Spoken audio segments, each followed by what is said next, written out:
All right, guys, we're back with the Contractor Compass podcast. That was a new little intro we've got going on. This is episode 14.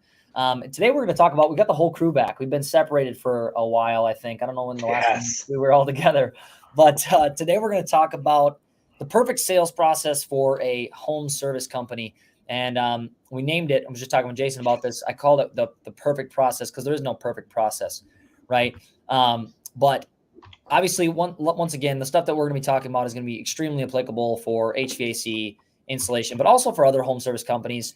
But this is such a big topic, and everybody knows, sales solves most problems, right? So if you have a good sales process, and some companies don't know what that looks like, so that's what I wanted to talk about today, because we still talk to some people, and I know we've talked about this on previous podcasts, but we still work with companies who send quotes after they've left the customer's home and things like that. It just doesn't work. So, the worst. Oh, Tom's gone. He'll be back. Don't worry. He'll be back. He's having a snack. But yeah, he's having a snack. But anyway, so just to jump into that, so not going step by step, because I'd like to digest this from step one, first touch point with customer all the way through the sale is finished.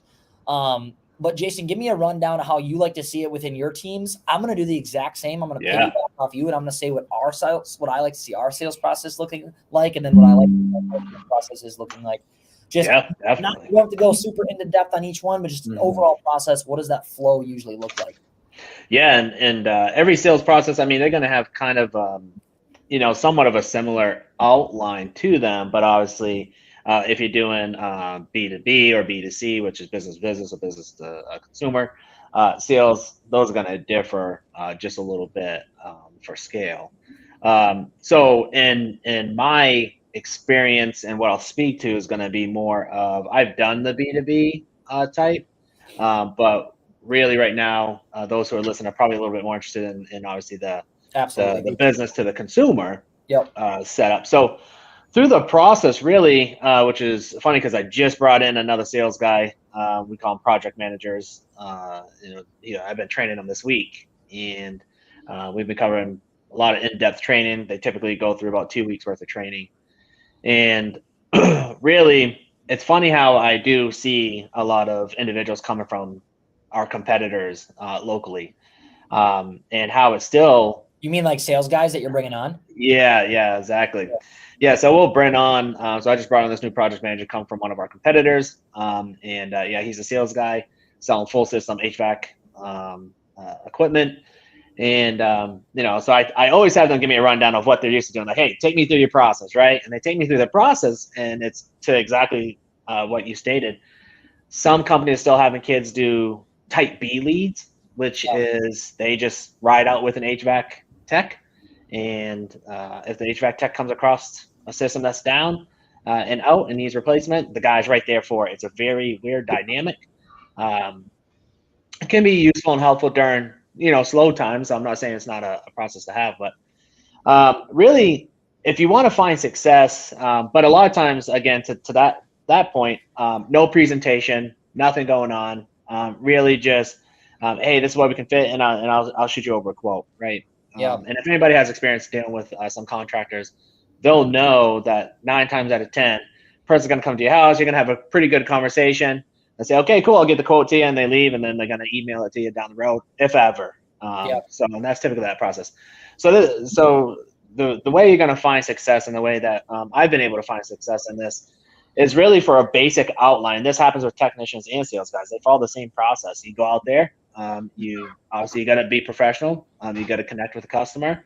And we do have a 5-step program where you connect, you find the situation, you go through discovery mode, and then you present. And that happens with our techs and with our sales guy. And everything has to happen on site. And I literally just got done sending a message to my new sales guy, because he went to a job, and he was there. And obviously we teach things like objection blocking opposed to overcoming objections. That's So like handling them beforehand type of deal. Yeah. Handle objections in a generic conversation beforehand, kind of bring up some sort of personal story beforehand that can kind of get somebody to take a position. Yep. But he was just at a customer today, one of his new leads, and there was no quotes on the job. So I messaged him, and I'm like, hey, because you got to correct that stuff in real time. You don't want to be micromanaging, but you want to definitely be able to be of assistance to somebody so they don't develop bad behaviors. Yeah. And I just said, hey, man, just run me through real quick why we weren't quoting at this job. I did see your notes. His notes was pretty good, but a little bit vague. And I said, are we going back? I'm just assuming, right? Are we going back to present, like where all the decision makers not there? Like, what is the reason? Yeah. And that's what it was for him. He's like, clearly she was not there to make a decision. The husband needs to make the decision. I asked her when he'll be home and if it was okay for me to come back so I can sit down and present with them all together. I said, that's perfect. That's exactly what you want to be able to do. Don't spend your time presenting to the wife or even the husband if the wife is a decision. Whoever is the main decision maker, they're all not there. Don't just quote drop on people. So that's really kind of just on a 10,000 foot level view. You got to get out to the customer, be professional. You got to connect with them. There's definitely steps to that process. You got a discovery mode. You got to get emotion brought back up, get them to tell you their situation. And then in the process, you absolutely need to present and provide them with options while you're on site, and options being as far as what they're looking to purchase and options being with payments too, and the financing side of things. You got to give us, not a ton of options where they're confused, but enough options to where they know they feel still in control of their situation. Correct. So. Yeah, that's a fine line too. Confusion versus too many options versus too little, right? Yep. I've always seen that if you offer them 3 options, they're usually going to go with the one in the middle. Exactly. Oh yeah, 100%. That's the reason why that three option scenario came out, right? Correct. And story branding is a good one by Donald Miller. Let the customer still feel like they're the hero of their own story, and that's kind of really where that analogy comes in. You're allowing them to still feel empowered that they can they're making the decision. Almost back to the concept of where I'm developing for our company an a la carte situation where the customer is handed the iPad. The project manager is there to really kind of find out their needs and their wants and really kind of dig in on a personal level. And then he builds out a structure for them, and then they can go in and pick and choose based off of the structure when it starts at full systems all the way down to IAQ and payment options. And they can pick everything and they can put things in, add things in, and take things out, but they're fully in control of what their setup is based off of the needs and the wants that they were listening to. Correct. That makes sense. Get them engaged in the process. Yeah. And one thing, that I was thinking about when we were just discussing this, talking about this topic, because we talk about sales quite a bit on the pod, but I mean, it's just so important.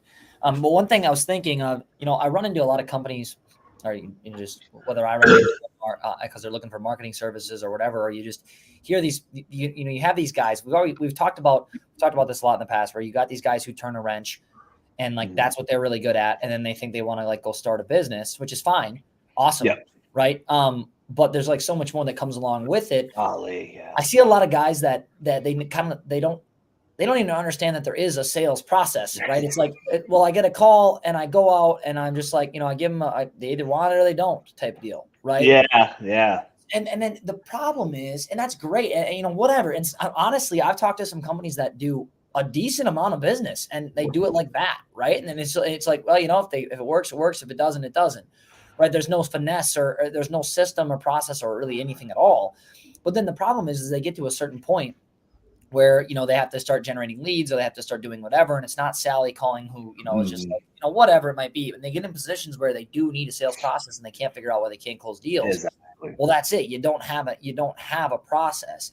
So for guys that may be listening, smaller companies or whatever, you're in the trade for 15 years and then you decide you were going to go off on your own because you've learned enough.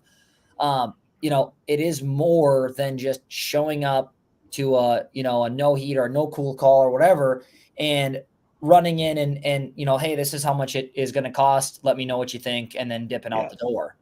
Well, and here's the other thing that happens too, and where a lot of times I was getting called in was they started their own company, they started it, and it was a small organization, so they could rely off word of mouth, right? And, Yeah. do the friends and family thing. Yeah. And then they started getting bigger and bigger and bigger. Now they get employees in and starting to have these responsibilities like, oh crap, now we need the leads to come in. Yeah. And I can't, no longer quote dropping is really meeting my overhead or my bottom line. So Correct. that's where they're like, dude, I've been successful for the last 15 years doing this on my own, and somehow I can't seem to sell anything anymore. And it's like, well, you've entered into a whole different market now at this point. So. Correct. 100%. And I don't think people understand. I don't think people look for that or know that that's coming. Mm-hmm. I think a lot of the time it can catch them off guard. So no sales process at all. So going into, and to touch on what you were saying, and then Tom, I would be interested to hear your overview. I'm gonna like kind of give an idea of what I like to see our sales process look like as well. And, some of our clients and even in the firm, like what our process, what the customers go through. And I'd be interested, Tom, to hear what yours is like with the finance company or with anything, with the Air on the Clock or Concierge Capital or whatever it might be. But so just for like a customer experience, right? If I'm talking about, and you can apply this to the home service industry as well, and we do with a lot of our partners. So let's just for in theory, let's say this customer was generated through a paid ad, or it could be anything. It could be SEO, or it could be organic search. It could be anything, right? And let's say they come in and they submitted their information. They got called, right? Right off the bat, first touch point with that customer or the CSR should be fantastic, right? Ideally, they have all the information they need. If it's a direct call, obviously they don't have any info. They have to get it. But that should be a phenomenal experience, easy for the customer, right? To go through. They get through that process. They get booked right away. And this is just how we set up. So right away, let's just say they book a call. A lot of our companies that come to us, they're going to book a call immediately. It's not like they don't come in as a lead and then book. Like they'll book right away. So right when they book, we're going to hit them with information on the product and the service. So like with us, a Loom video gets sent to everybody that comes in to work with us from me. Right. It talks about companies we've worked with. It talks about what we do, if they're in the right industry, if they're in the right place. Right. We don't want them wasting our time or their own time. Right. Same thing. Flip that. We do that with a lot with spray foam. Everybody knows what an HVAC. Everybody knows what a new AC system does. Right. It keeps your home cool. Right. So there's not a lot you can send there. But like for spray foam, for example, there's a lot we can educate on for those customers. So when the customers come in, they get hit with a sequence of 4, 5, 6 videos following up, telling them about the product, getting them familiar with the company or with the franchise or whoever they're working with, right? And with smaller companies, we'll even send, just like we do with us, we'll send a Loom video of the comfort advisor or of the owner of the business or of whatever, somebody that they can relay a face to when that person gets, ideally it's the same person that's going to show up at their house. So if it's one comfort advisor, great. If it's not the same person, that's okay, as long as it's like the owner or something. But they immediately get that touch. So they're already so much further along the line of like building rapport and trusting the company by the time that you hit the front door or by the time they get on the call with me, right? Or whatever it might be, or one of my reps, right? So they get in, and then from there, the first thing just in terms of like sales process, the first, like you mentioned, we have a discovery and we go through all that. I think that's going to stay pretty standard as long as you have some sort of actual structure, right? So I'm learning about the company. If they're coming to us, or the contractor's learning about the job through whether it's spray foam or a garage door or whatever it might be, right? Figuring out what their issues are, going through their whatever customized process that they have to then present the solution and then walk through payment options. And like you mentioned, I would always have, even if you have a small company and you're just getting up and running, don't give them just one flat option. Hey, this is what it's going to cost. Have at least 3, because somebody might walk in behind you and undercut the hell out of you. Right? Yeah, at least you have an option that's like around there or close to there, as long as they're a real company that is licensed and insured and all that stuff. But that process of building rapport, because you Jace, you crushed it when you were in terms of talking about like when the customer's in the home. You explained it way better than I could. Right. But even before the sales process, I feel like that's something we really focus on too. Even before the comfort advisor steps in the home and the salesperson steps in the home with that homeowner or that prospect or whoever it is, what that can look like with tools that we have available to us today to just, so it's not, Joe showing up to the door and Kathy has no idea who the hell Joe is or what he does or if she can trust him, or what we know that it's going to do for them. But I think that was kind of important, to touch on. And then obviously, like you mentioned, pricing, 3 options. Nobody likes to use salesmen anymore, right? No, so actually tie in their pain points and how you're going to solve it and tie that all back in without it being really blatant. Like, this is going to fix this problem. Yeah. It in naturally. Get them involved. That's a big one. Correct. Yeah. Get them involved. Because then they take what? They take they have a sense of ownership through it, right? Because one of the big, sales tactics, I don't want to say sales tactics, but one of the big tips that we would always have to do as a salesman is check-ins, right? As you're talking with somebody, sales guys can talk forever. And if we don't do our check-in with our customer, ask them to either respond back to something we said or ask them a question in general, just get them back engaged into a conversation. That was known just to keep them alerted and on the path and focused. But now if you can actually get this to be a full interactive, technology has come so far to where you can now build systems and processes where you can put something in front of your own customer. You got to think about it. Build-A-Bear is a big hit. It's a dumb idea, but parents will pay substantial amount more to make their own damn teddy bear. I don't get it. We bag our own groceries. We go to Subway for the fast-paced lines, Chipotle, all this stuff because we're picking. And we like that idea of being in control, and it's just the human nature. So if you can take some type of service, get an iPad in front of them, especially with the software that's out there now. A lot of CRMs allow you to do this very easily. You can build setups and systems to where the customer can be in control. They can pick their own, because at the end of the day, you're going to have far less people say, oh, he sold me on something, or I got duped into buying something I didn't want, or the price is too high, right? And that's the big one. Your biggest objection you're always going to have is price. And when the customer, and here's how we ran a beta test on it. We had the customer select their setup, and then they saw their price, and then they went ahead and I watched them add in a humidifier, take out the humidifier. And now they're selecting their payment options, and they're watching their payment options fluctuate every time they added one in and take one out. They're watching it adjust every time. He's like, dude, he goes, man, he's like, this $4,000 steam humidifier, he's like, that literally is only going to add $6 to my payment. And back to Tom's point, people buy payments. He's looking at that, watching it, and this ticket is there it is. And this ticket, and he kept doing it back and forth. I'm like, man, you're going to break my software. Like, just stop what you're doing. He kept doing it, and he's like, I never would have thought for $5 more a month that I could get something like this, because to him, he saw $4,000. He's like, ain't no flipping way. It's a car dealership. Right, exactly. And now he's fully engaged. He's fully in control, and he owned the price. And at the end of it all, that job was something that was very that is a great way easy to move through. That's a great way. So again, ownership, control, allow the customer to have control of the situation in so many words. Obviously, you're there to educate and help the customer in their decision making. And that's when you gather your information, build your bumpers and your structure into the software. Very quick and easy to do. And then you go ahead and you just move forward to the next. Wow. You've actually got me wondering if I could build in something like that. That is really, 100%. That's really cool. And that's a great way to explain it. As a, you literally ripped 6 different, situations where you're going to go in and you're going to build your own thing. I mean, you can do it with your own cars now, right? You don't 100%. Anything. So that makes complete sense. I think that's a really big one that people in home service can take away. If you can make that customer part of the process, so where they, exactly what Jason said, where they own the price, that's right? To where it's their decision. It's not something you pushing something on them. Wow. Could that increase your close rate on the back end? 100%. And then again, back on the finance side too, this is something where they can really see that it's not really much.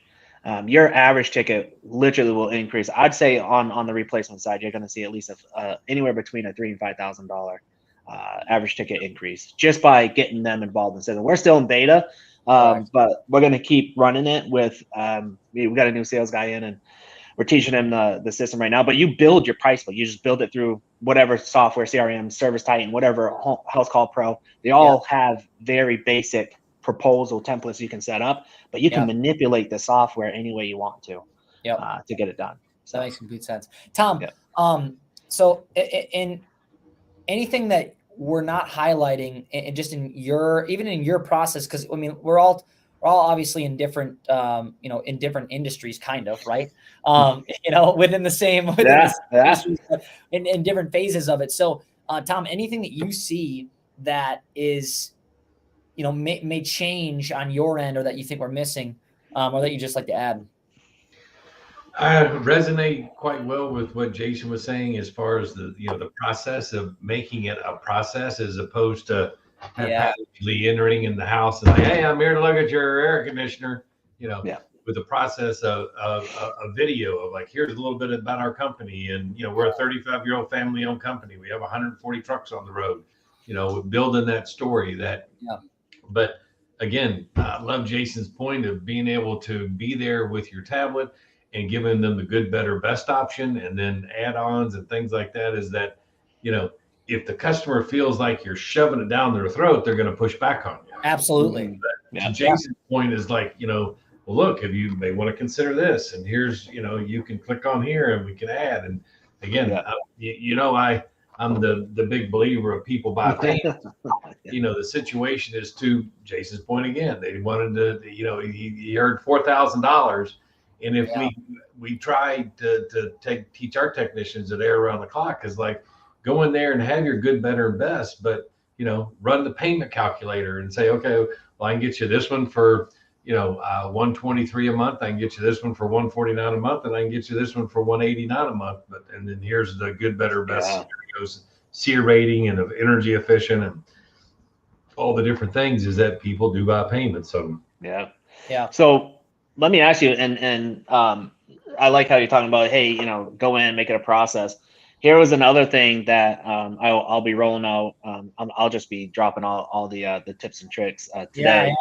So there's no hidden secret. There's enough fish in the sea, right? Is how they say it. But with technology, people love technology, and you got to, as a company, you got to be able to stand out. And to Tom's point, you can't continue to just go in there and talk about the AC and make it all the same. So how do you become different, right? How do you become flashy but not over the top and vomity, right? So one thing that we are in the midst of, we're going through a bunch of companies, just checking them out, is the small little, and I think I talked about this before, the small little 7-inch LCD screens that you open up this notebook and it has 4 options on it. So our technician, they go on, they say, hey, how you doing? My name is Jason. I'm going to be working on the system today. They connect with the customer, talk to them a bit, chat with them. Okay, tell me a pain point. Like, we still don't get away from the interaction.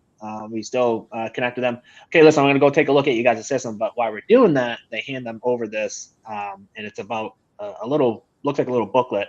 You open it up, and there's a small little 7-inch screen inside there, and there's 4 buttons on it. And you can push, and right when you open it, it starts. And it says, hey, thank you for choosing Daigle Plumbing, Heating, and Cooling. And it goes through this little monologue. And that can be that. And then number 2 is going to be your specials. And you tell them, hey, listen, push number 2. That's going to show you all the specials that we have going on for the month. Push number 3. That's going to go and tell you the history of our company. Push number 4, and that can tell you whatever, right? But now you have a consistent message going across from every one of your technicians to every one of your customers. Streamline. Every base is getting covered. You're talking about your memberships.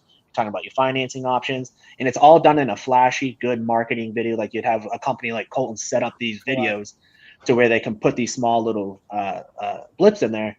But it's a good message, but it sets you apart because nobody's doing it right now, and I don't know why they're not. And how I learned from it was a very high-end technology company, IT company, ended up doing it, and they came in, and they were talking.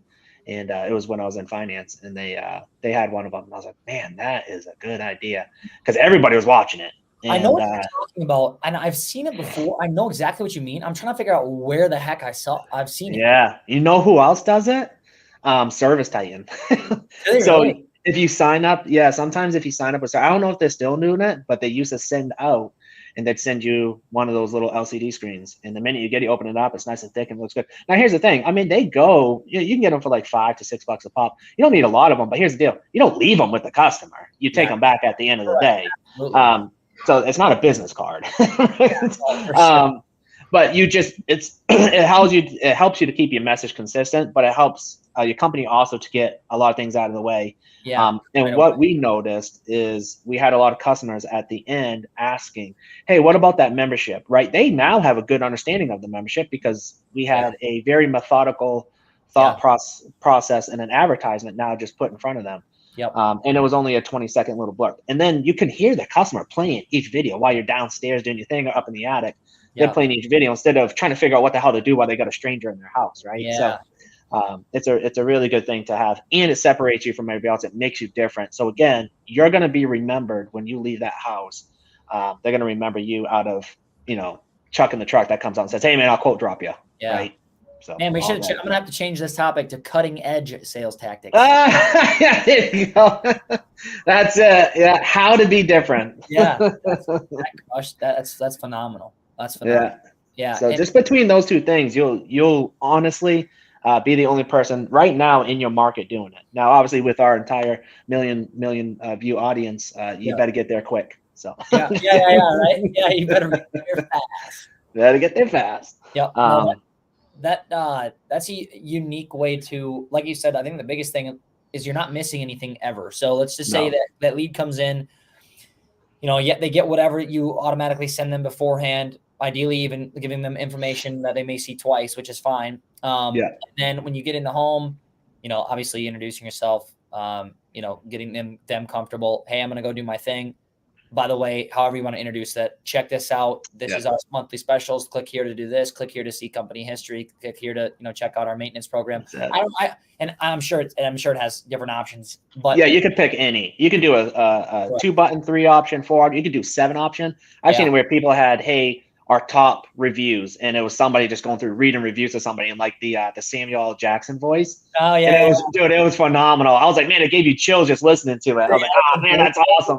Dude, it was like a movie trailer. Phenomenal. And it'd be ideal to get something too, if you're going to do something like that. And Jason, you can speak to this more than I can because I'm just thinking in my mind, if anything ever, like you mentioned specials, like monthly specials, that should just be a downloadable feature. It is. Correct. Yeah. So what it is, it's a blank file you get, and then you plug it in and you upload all the audio. So all the videos you upload onto a software. Yeah. And then so every month you can change that thing out. You don't have to keep rebuying it. Correct. So, yeah, that'd be the only thing I was thinking. I'm sure it did. I was just like, if I didn't know anything about tech, I'd be worried about that. Yeah, you do just gotta make sure you guys are charging it though. Correct. Absolutely. Yeah. Right. Yeah. Make sure they plug it in on the other trucks. Yeah. And take it back home with them. Correct. Yeah. And bring it back. No, that's awesome. That's a good way to, like you said, keep your message consistent and make sure you don't miss anything. Make sure to drop other opportunities on them. That's going to raise your ticket price without pushing it on them. Yeah. That combined with then when you're presenting, getting them involved in the process, and they already know all of this about you. They already know, like you said, they might ask extra questions about the maintenance agreement, or whatever. Yeah. We're talking about the HVAC space right now, guys. I mean, that could be for anything. Absolutely. Because what do they do now? And not to cut you off, but what do they do now on reviews, right? Because this is no a ding on technicians. It's just you can't obviously rely 100% on. Every owner has this vision of what they want to happen on a sales call. Yeah. You can train until you're blue in the face, but they're not going to speak it the way you want that message delivered. Correct. And the same thing happens on the reviews, right? We bribe them with money, like, dude, just ask for the review. And none of the guys do it. Yeah. And I can prove that by a leaderboard. It's all automated send. All my reviews are automated send. And you have to set up so now software came out to automatically kick out the review. Well, it's the same thing. These guys they're not going to tell people about a membership the way you want it conveyed. They're not going to tell people about your specials the way you want it conveyed, or even at all, right? They don't even talk about this stuff. They're not going to talk to them about financing the way you want it conveyed. Yeah. And then here's the thing too is, they're really not built. You'd be hard pressed to find somebody that can deliver a message methodically in the way that it resonates with a homeowner. That's why we have advertisers, right? They know the space. They know what tonality to use in a messaging, the colors, the flashes, the movie trailer. I mean, all that grabs at the emotion of a person. So that little video thing is a great way to really push your messaging, because at the end, it's easy now for your technicians to say, hey, did you have any questions about the membership? Yeah. Right. Or did you have any questions about the specials? Oh, actually, I did. I wrote a few things down, and customers will do that. They'll write a few things down while they listen to it and bring it back up at the end.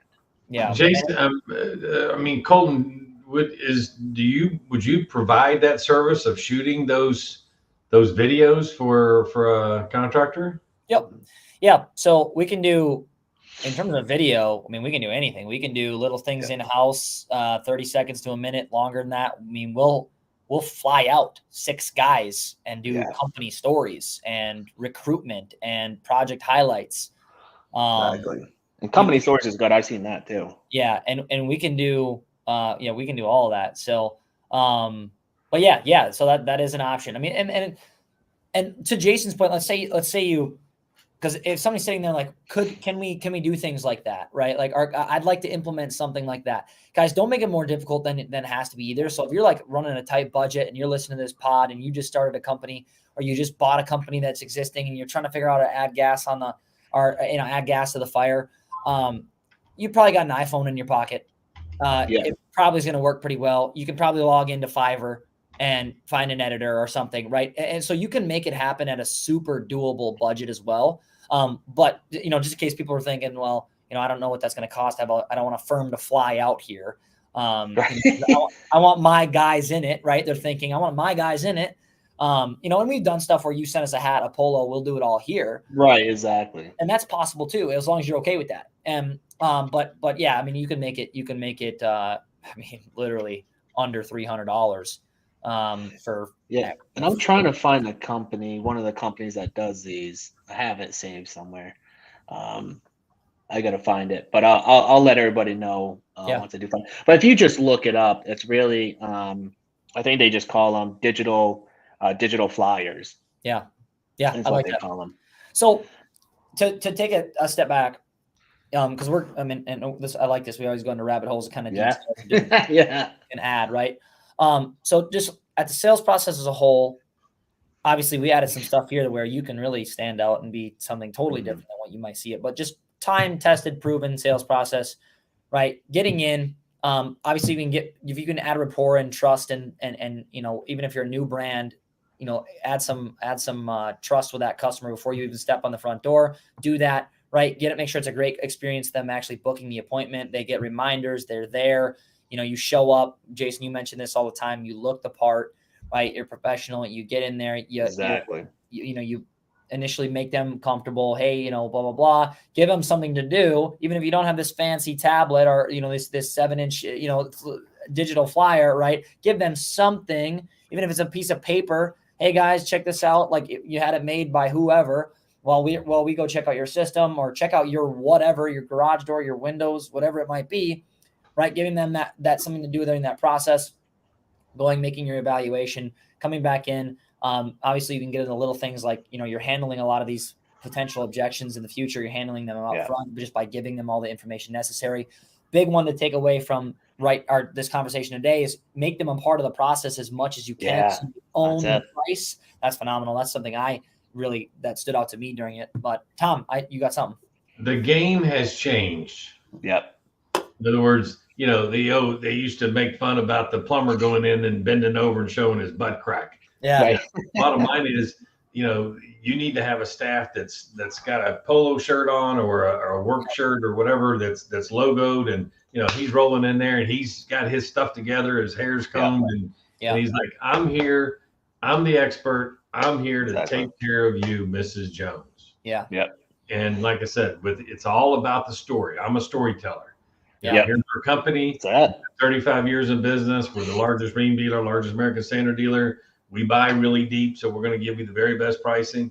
And this, building that story. And then I love the Jason aspect of like letting them pick out, do the menu type thing. Yeah. Well, if you consider the dehumidifier in Florida, my goodness, that's a huge add-on because that's all we got down here in the summertime is humidity. Right. Exactly. And it's quite a cost savings from that standpoint. But it's so let them build their plan. Build their bucket. And now, like you said, they've got other like, well, I picked this out. You know, Yeah. I gotta buy it now. Plus, Yeah. it gave me a monthly payment that I can afford. Yeah. You know, let's go. Yeah, there's And the something. big, Dark, go ahead, Jace. yeah, no, and that's part of that process is it's a familiarization as far as us adding things to a shopping cart and checking out. It's Correct. psychologically it allows them to be in a comfort zone to where Correct. they're not freaked out anymore. Like people are not used to car salesman situations. Sitting at a desk being talked to, that's across the desk is usually a disciplinary thing that we've been taught to believe. Yeah. So a lot of that makes people very uncomfortable. So if you're sitting across from a table and you're doing that situation, 9 times out of 10, yes, you're in somebody's home, they're in a comfort zone, but they're usually going to start checking out at that point. So you get them involved in the process and let them start doing their own thing. And I've even done it to where I'm like, hey, listen, I set things up. I really just kind of start doing my own thing. I'll play with their puppy. You know, I'll sit there and I'll one time made sure it was very appropriate, right? I was playing with a toy with the kid, right? You got to be really careful, kids. But I was just, I was taking the kid's attention away so that it wasn't bugging the mom. And we were just hanging out on the floor, just doing our thing. And the mom literally just sat there. She built her own thing. She had enough time to do it. I didn't rush her. I wasn't over her shoulder. I said, ma'am, if you have any questions, you just let me know. I'll be right here. And that's really, at the end, I mean, we closed that down easy. She was super happy, got great reviews, and no problem. But again, it was the accent that closed the deal, guys. Yeah, that was it. Right, exactly. I'll be here. I'll be right here. That was it. That's all she did. She's like, man, I feel bad for him. He's got a handicap. No.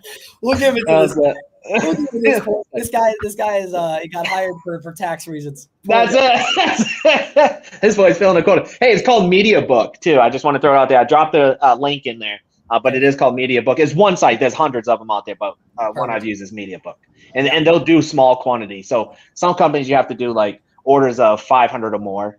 And other companies will let you just do 3 or 5 or just 1 even. Yeah, absolutely.